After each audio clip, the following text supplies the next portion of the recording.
वहां तो हनुमान बेनीवाल जी आज के समय में अकेले ही चंद्रशेखर आजाद की और अपनी जिम्मेदारी अदा कर रहे हैं। मैंने इच्छा जाहिर की भाई हनुमान बेनीवाल जी से कि भाई आप मुझे जो है ना एक बार मेरी बात जो है रखने का मौका इसी मंच के माध्यम से दे दो। हमने कांग्रेस को हटाने के लिए भाजपा को मौका दे दिया और भाजपा के लोगों ने बैठ के किस तरह से हमारे लोगों पर जुल्म किया। ये कांग्रेस भाजपा के लोगों के जरिए आपका भला नहीं हो सकता है। ये तो वहां जो एक नेता परंपरा हनुमान बेनीवाल के रूप में जिसके नेतृत्व में किसान, मजदूर, कमेरिया, गरीब, नौजवान, तमाम दलित, पिछड़ों, आदिवासियों, तमाम लोगों की लड़ाई लड़ी जा रही है, उसको भी ये कमजोर करना चाहते हैं।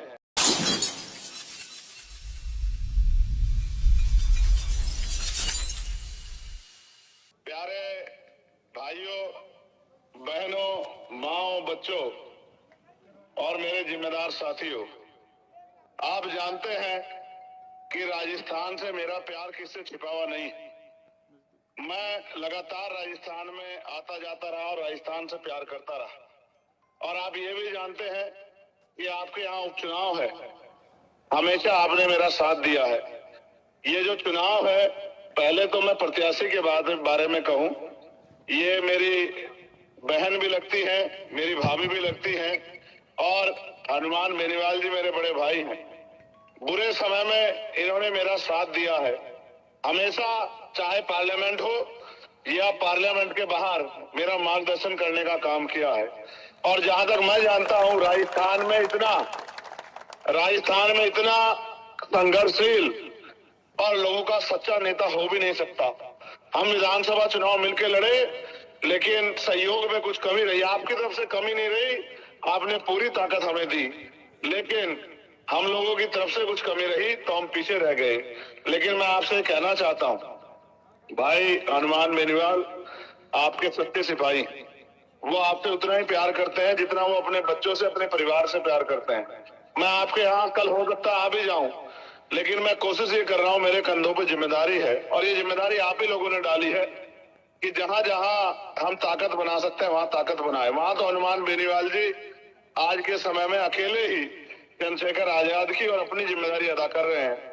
लेकिन यहाँ उत्तर प्रदेश में भी उपचुनाव है 9 सीटों पे, और झारखंड और महाराष्ट्र में भी आपकी पार्टी लड़ रही है, बिहार का उपचुनाव और मध्य प्रदेश का चुनाव भी लड़ रही है। मेरी बहुत दिल इच्छा थी कि मैं आज इस सम्मेलन में शामिल होकर आपसे आशीर्वाद प्राप्त करूं और आपसे फिर से दिल से जो मेरा रिश्ता है उसको मजबूत करूं, लेकिन समय कमी कारण में नहीं आ पाया। मैंने इच्छा जाहिर की भाई हनुमान बेनीवाल जी से कि भाई आप मुझे जो है ना एक बार मेरी बात जो है रखने का मौका इसी मंच के माध्यम से दे दो, क्योंकि सामने मेरा परिवार बैठा हुआ है, मेरे नौजवान भाई खड़े हुए हैं। आप राजस्थान के हालात जानते हो, किस तरह राजस्थान में जुल्म जाति के शिकार हम लोग हो रहे हैं और लगातार ये जुल्म जाति कम नहीं हो रही। हमने कांग्रेस को हटाने के लिए भाजपा को मौका दे दिया और भाजपा के लोगों ने बैठ के किस तरह से हमारे लोगों पर जुल्म किया। ये कांग्रेस भाजपा के लोगों के जरिए आपका भला नहीं हो सकता है। ये तो वहां जो एक नेता परंपरा हनुमान बेनीवाल के रूप में जिसके नेतृत्व में किसान, मजदूर, कमेरिया, गरीब, नौजवान, तमाम दलित, पिछड़ों, आदिवासियों, तमाम लोगों की लड़ाई लड़ी जा रही है, उसको भी ये कमजोर करना चाहते हैं। लेकिन इनको ताकत देने की अगर हिम्मत किसी में है तो बाबा साहब अम्बेडकर ने आपकी उंगली में वोट की ताकत दी है। हम 10 रुपए का सामान खरीदते हैं, 4 बार सोचते हैं कि सामान खराब है, सामान अच्छा है, सामान पूरा है, सामान कम है। तो जब हम कीमती वोट डालने जाते हैं, एक बार नहीं सोचते। आपने पिछली बार भी मेरा सहयोग किया, मैं इस बार भी आपसे सहयोग मांगता हूं। आप ये मत समझना